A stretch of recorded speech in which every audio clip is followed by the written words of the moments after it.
Hey, my name's Sydney. I'm 48 years old. My life hasn't exactly been a smooth ride for me. I've had a lot of ups and downs, but throughout it, the one person that kept me going was my son, Connor. So when my husband got in the way of my son's future, I left him, but karma always has a way of coming back to get you. So allow me to tell you my story. My son, Connor, was a result of my first marriage. I was married to a very abusive man who couldn't have cared less about me or Connor. He was a good man at the start of our relationship, but after we got married, it became clear that I was just a baby-making machine to him. I suffered a lot because of that, and when I eventually did manage to carry a pregnancy to full term, I was blessed with Connor. But as Connor began to grow older, my ex-husband began to neglect him again. He began to then pressure me to have another child. Of course, I didn't give in because he only wanted babies, not actual growing up children. My ex only got worse after that. He began to take his anger out on Connor and me.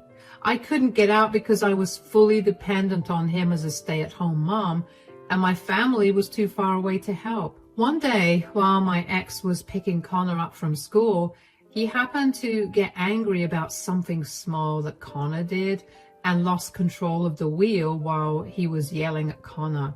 They ran through a stoplight and got T-boned by oncoming traffic.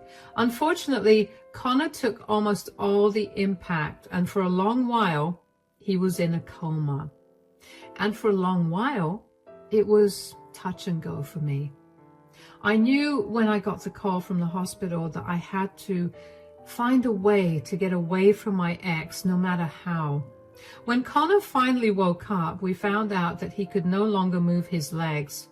He was paralyzed from the waist down.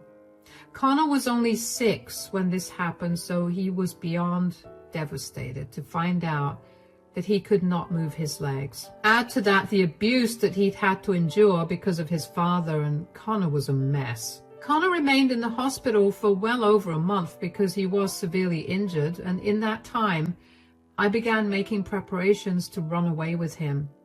My ex did not seem remorseful at all, and instead kept complaining about how high the bills were because of Connor.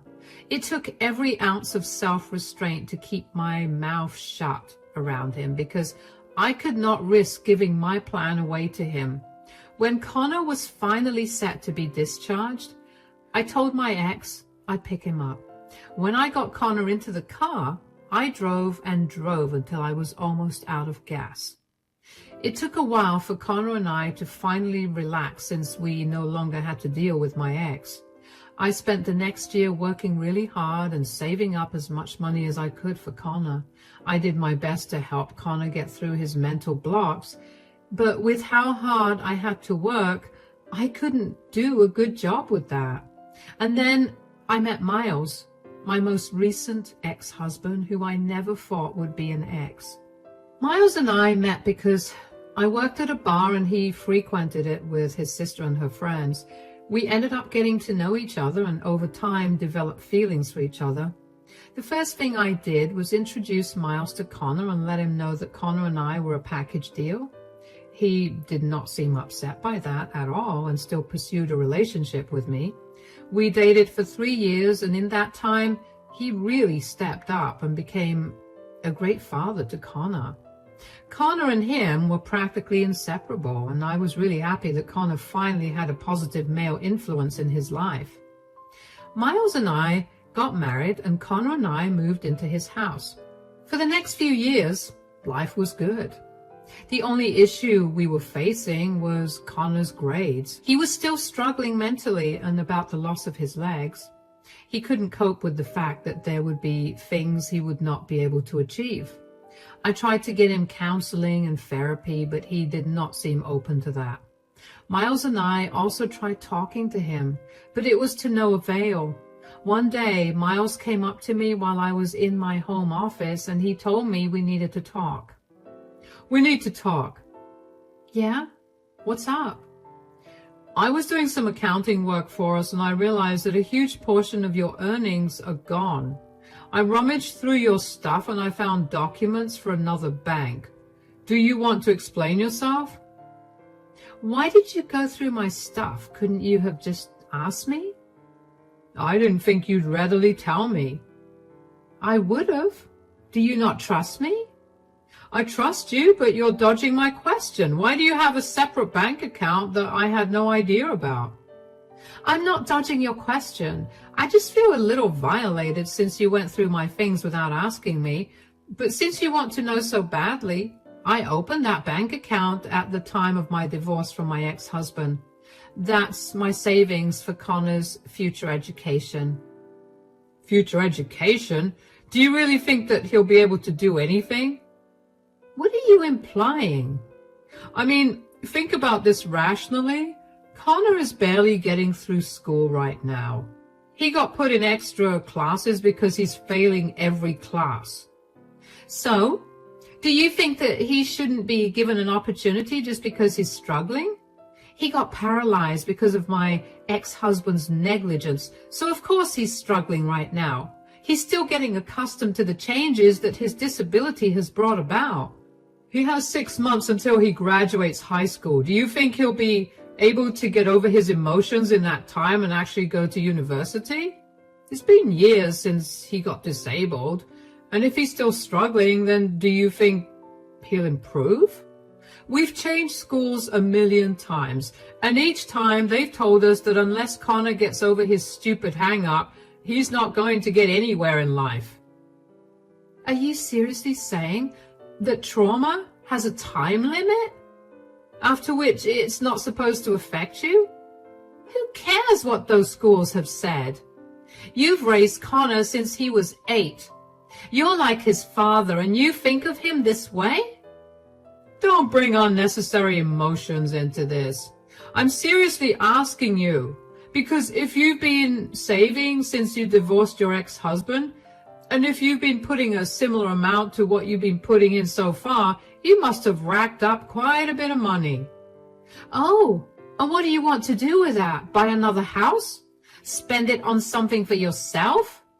We don't need another house, but we could buy all of us something nice.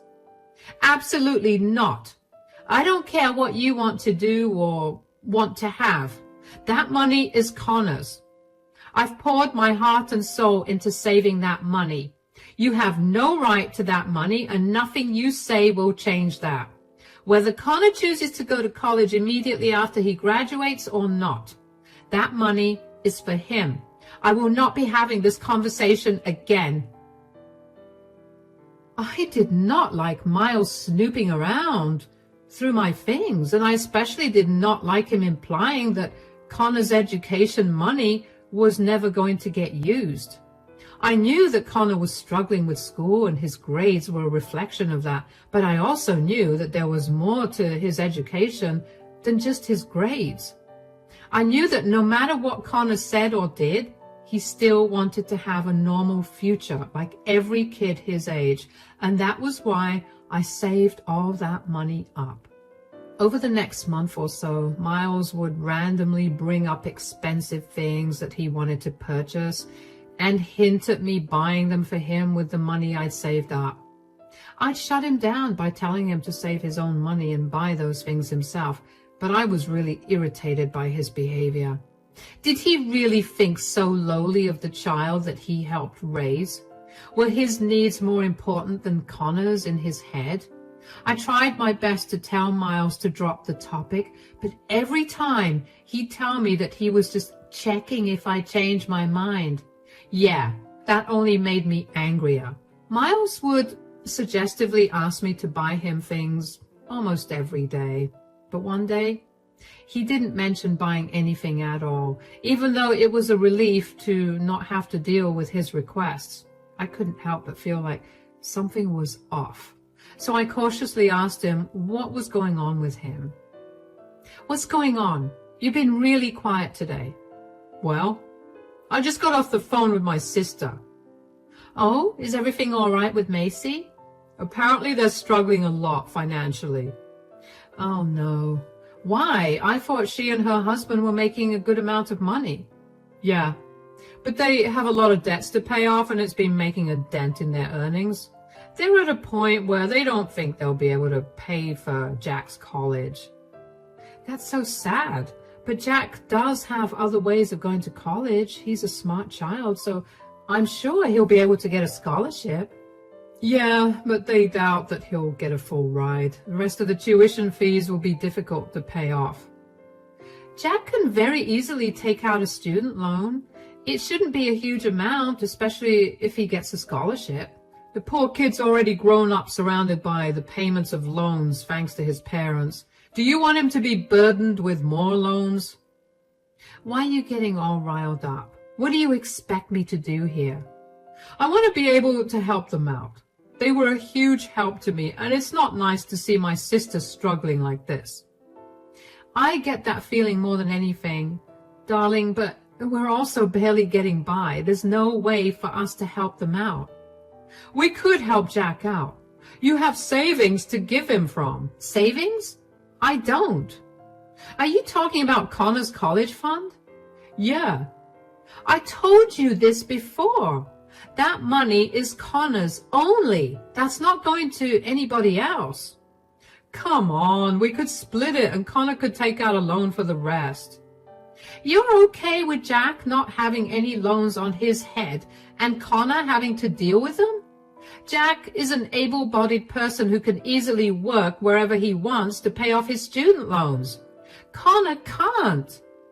Which is why I've been so meticulous with saving up for him.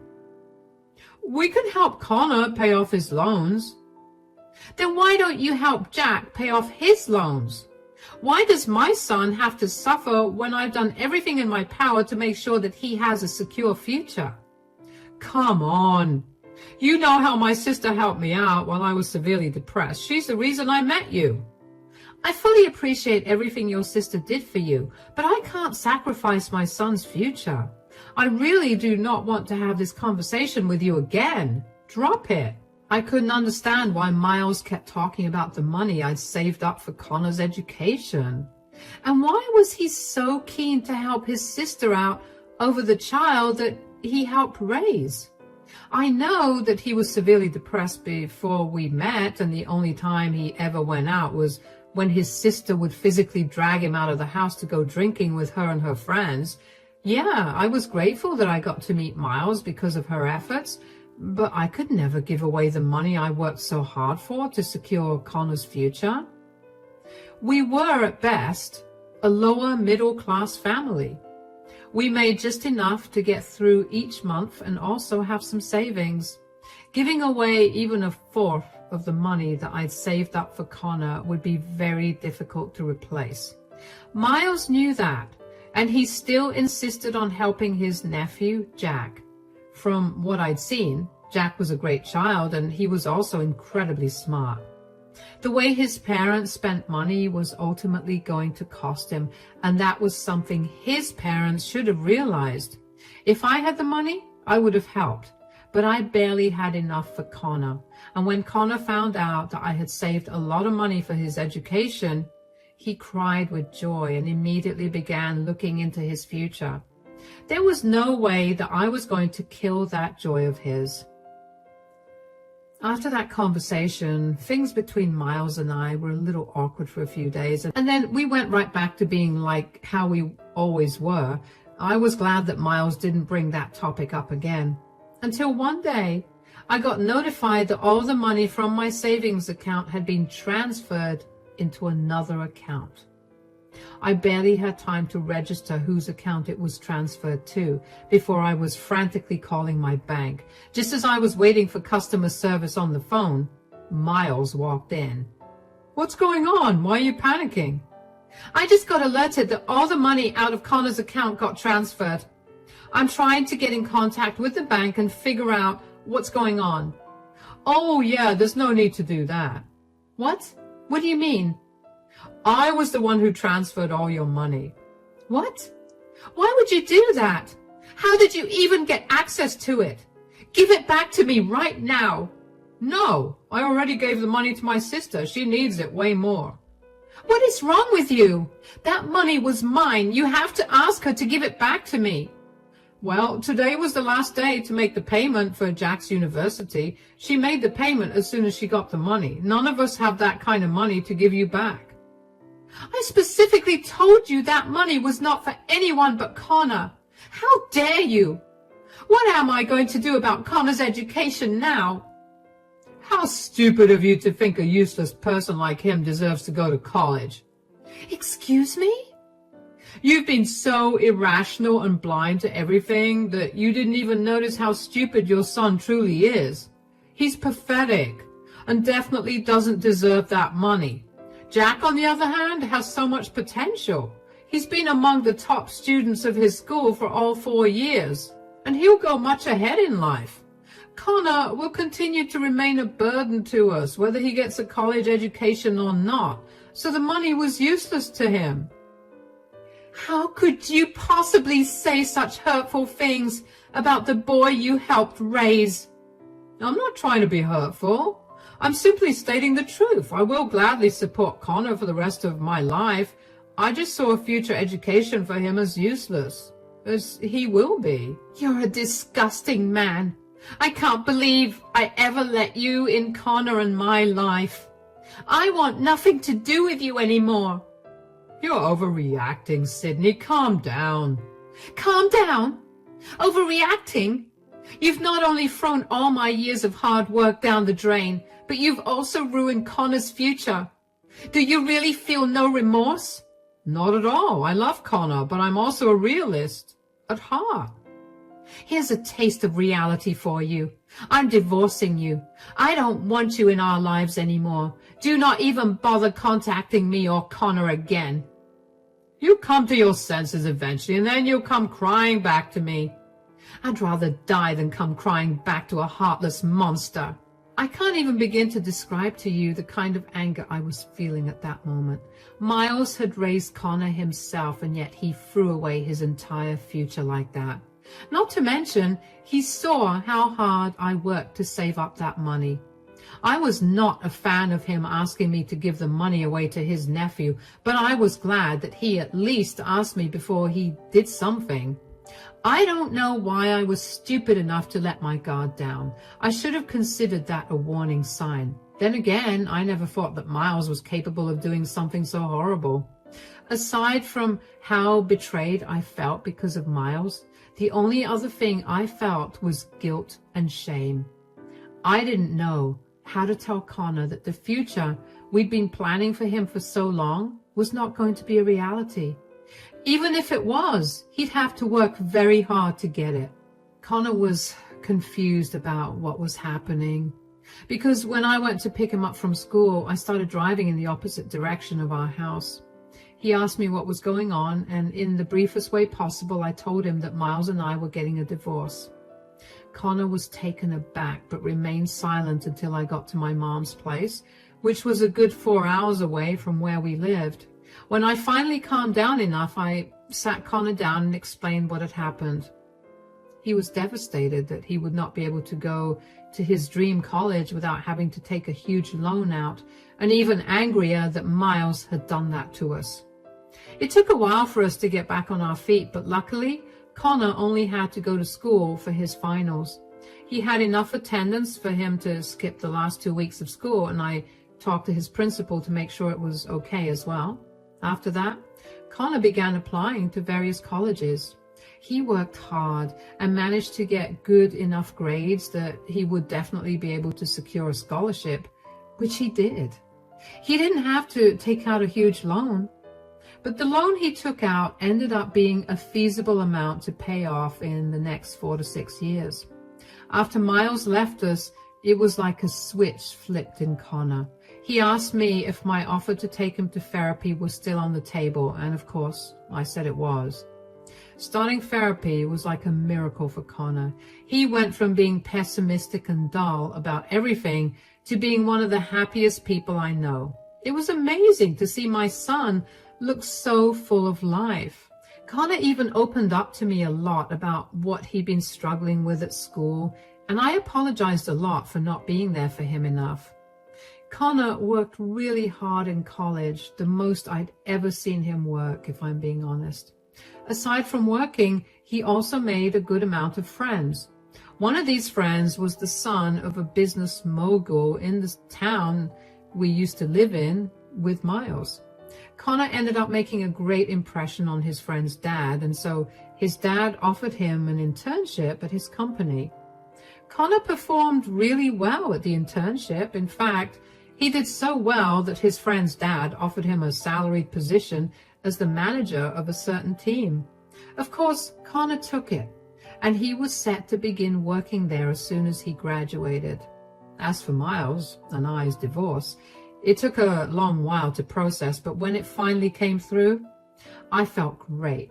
I found a new job, and this time I had my mother to help me out as well. Connor was no longer at home a lot, so having some company was great. I hadn't had any contact with Miles throughout Connor's years at college, which was about 4 years, and I was beyond glad about that. But one day, while I was out for coffee, I felt someone tap my shoulder. I turned around and saw Miles. "Sydney, can we talk?" "What in the world? How did you find me? Have you been following me?" "No, I happened to be in town for business and yeah, I did my best to find where you were. I happened to see you at this cafe, so I figured I could come and talk to you." "I don't want to talk to you. Bye." "No, wait, please. Could we have one conversation? I'll buy you coffee." "I don't know what it is you want, but I'm not giving you anything." "I don't want anything. I just want to have a quick chat, please." "Fine, make it quick. I have to go home and cook dinner." "Yes, of course. Here, let's sit down." "Why are you being so nice to me right now?" "It's been a long time since we saw each other. It would be rude of me to not be nice." "Yet, when we were together, you happily gave away Connor's future." "About that, I'm so sorry that I did that." "Your apologies mean nothing to me, Miles. What do you want to talk about?" "Nothing in particular. I just wanted to ask you how you were doing." "Cut it out. I know you. You need a favor and you need me to help you out. What is it?" "I just wanted to apologize for everything I said and did all those years ago. I know I hurt you and Connor deeply. I shouldn't have gone behind your back and given away the money you worked so hard for. And more importantly, I shouldn't have misjudged and talked down to Connor. I should have been more empathetic and understanding of what he was going through, but it looks like he's been doing good now. I'm so sorry I underestimated our son." "Our son? He's not your son at all. He's only mine. You did nothing but make things worse for him. If you were truly his father, you would never have constantly told me how incapable Connor was. You have no idea how deeply those words affected him. If I had known that you tried to get him to convince me to give you his money, I would have left you much earlier." "I know I messed up, but clearly Connor would have been doing okay with or without me." "How do you even know that he's doing good?" "That's the thing.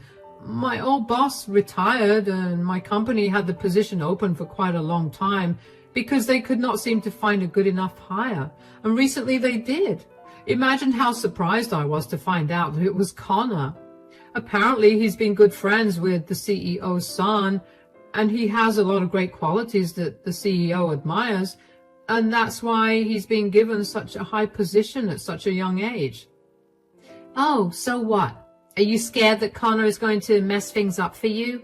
Is that why you've been trying to contact me? Is that why we're talking right now? Do you want me to speak to Connor and tell him to put things aside and not let his past get in the way of work?" "I'm just worried that it'll impact my job. I'm going to get married soon and I have a child on the way. I can't afford to lose this job. I just want you to tell Connor that I'm sorry for whatever I've done to him and ask him to be lenient towards me."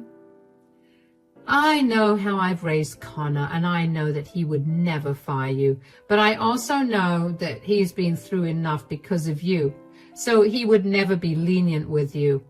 I hope he works you like a dog and constantly criticizes everything you do. I will not tell him we met today, so be prepared for anything. Good luck." "Do you really not care for me at all, even after we spent so many years together?" You never cared about me or Connor when I was with you, so why would I care for you now? Never contact me again. Bye. I cannot even express in words how happy I was to hear that Miles was working under Connor. It really felt like karma had come back to finally teach Miles a lesson for being so cruel to him. I did feel a little weird because Miles did track me down to have that conversation, but that weirdness was quickly taken over by joy at finding out what the new situation was for Miles. I was surprised to find out that Miles was going to be a father again, and although I did know that Miles was not going to lose his job because of Connor, I was sure that he was going to suffer a lot. I hoped that Miles was a better father to his new child than he was to Connor, because no child deserved what Connor had to go through. I kept my word and didn't tell Connor about my meeting with Miles. Connor hated Miles with a passion, so finding out that I voluntarily spoke to him would have made Connor upset. Anyway, when Connor found out that Miles would be working under him, the first thing he did was call me to inform me about the new situation. He asked me if it would be right for him to fire Miles, but I reminded him that would be considered wrongful termination and the company would suffer for it. He was given the position because of the trust the CEO had in him, so he shouldn't ruin it because of his personal feelings. I could tell that Connor was frustrated, but I reminded him of how I raised him to be kind yet strong. What followed after that was simply hilarious to me.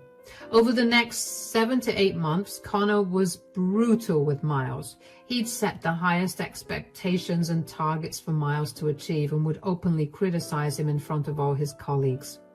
Connor did that not only because of his feelings, but it turns out Miles had actually been a very lousy employee whose mistakes had been costing the company quite a lot. Miles simply brought them to light in front of everyone, and let's just say that the rest of Miles' team was not happy about that. Miles quickly became an outcast among his colleagues, and he was forced to stay behind and correct a lot of his mistakes. He tried to talk to Connor about going easy on him, and even let Connor know that he had a child on the way. And Connor laughed in his face and told him that he would not be going easy on him, and also told him to treat his new child better, or he would find himself in a worse position when he was much older. Miles then tried to contact Connor's boss in HR to complain that Connor was treating him differently because of a personal grudge that Connor held against him, but Connor was prepared with the proof of Miles's negligence at work. He told HR and his boss that he was only treating Miles differently because Miles didn't seem to respond to any other way of doing things. When the company reviewed Miles' work, they were appalled and told Miles that the only reason they'd let him stay was because they were seeing improvement in his work, thanks to Connor. They told him that he was free to leave if he wanted to, but knowing his predicament, Connor and I knew that he couldn't leave the job. So he is still suffering under Connor, and that makes me unbearably happy. Connor and I are doing great now. We feel like this new development is a great closure for both of us. It took us a long while to adjust to Miles's absence and his neglect, but now that we've managed to move past that, we're both in a happier place. For those of you wondering about what happened to my ex-sister-in-law's child, Jack, who got all of Connor's money, he ended up dropping out of college halfway through and running away with his girlfriend, who he got pregnant. He's barely making a living right now, and he has no contact with his family. The only reason I know this is because I'm still close with some of Miles's family, and they told me this.